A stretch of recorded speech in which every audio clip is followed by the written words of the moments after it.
It's Sunday, so we're heading back to the gridiron, or in my case, the kitchen. I want to try the Cody Risien Blushing Bunnies recipe from 1997. I take it it's a regional recipe that was developed sometime around the Great Depression. Risien, a 7th round draft pick in 1979, developed into a star at right tackle for the Cleveland Browns. He played 5 seasons, then suffered a knee injury that sidelined him in 1984. Risien returned to form in 1985 and was named to consecutive Pro Bowls in 1986 and 87. He played college football at Texas A&M.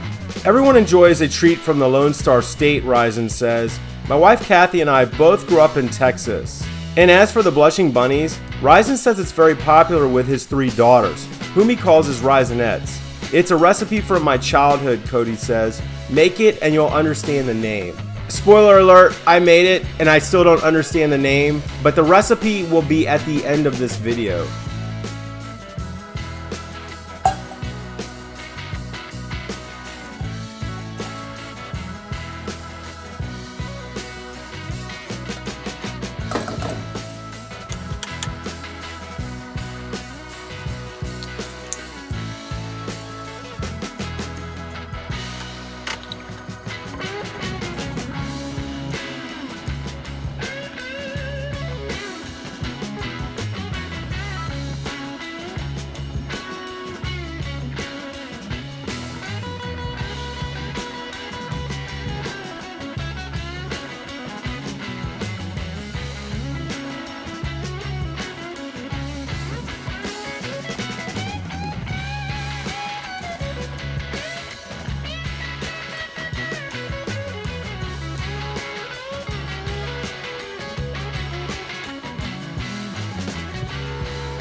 All right, here's kind of a weird one, huh? Blushing Bunnies, I think it's called. It's basically just tomato soup, cheese, and mustard, which the mustard is not a combination I ever really would have tried before.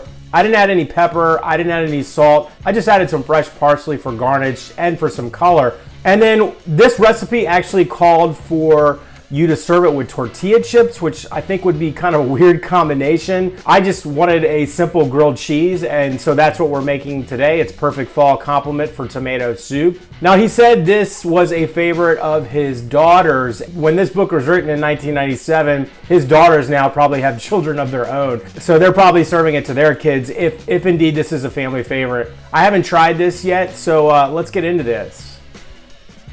I didn't get quite the cheese pull that I wanted from the grilled cheese. I cut it in advance. Yeah, good. Now let's try it with a little bit of that soup.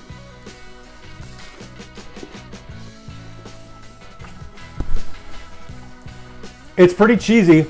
Now let's just try the soup on its own. It is a little bit creamy. I didn't quite get all of the cheese to melt, and I guess that's kind of the point. So first off, it's still very tomatoey. It's a lot more creamy. I guess you probably could have gotten the same consistency with a milk product or even like a heavy whipping cream. The cheese does have a bit of a chew to it. I'm not picking up any of the mustard though. Maybe you want to add a little bit more mustard to this? I don't know.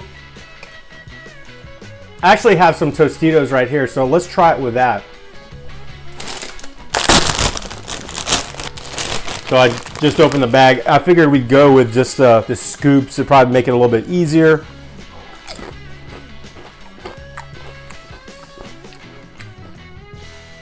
I think I prefer the grilled cheese. That's a little weird. Let's try one more bite and then I'll give my review. All right, if you like tomato soup, I think that's gonna do you fine. I actually quite enjoy it. I don't know if it really the cheese is really a necessary step. I feel like you could have added the cheese over top. And I had it simmering for a while, so it never quite melted fully. And I didn't want to get it too oily either, and that would have been a problem, especially adding the butter and then cheddar cheese and then adding tomato over top of that. The acidity level would be a little too high. His daughters are fan favorites. Perhaps this would be your favorite too. If you like this video, please give it a like. Please leave me a comment if you've tried this or if this is a method that you guys use in your own home. I'd be happy to hear it because maybe it's just not a common thing in my region. And please feel free to subscribe if you like more nonsense like this. I'm having fun just cooking my way through this. It's been a pretty interesting NFL season so far. Hope you're enjoying all the games like I have been. My fantasy team, however, is not doing so hot. If I could stay off the injury bug in my fantasy team, I'd actually be a much happier person week to week. Anyway, guys, I will see you in the next video. Peace.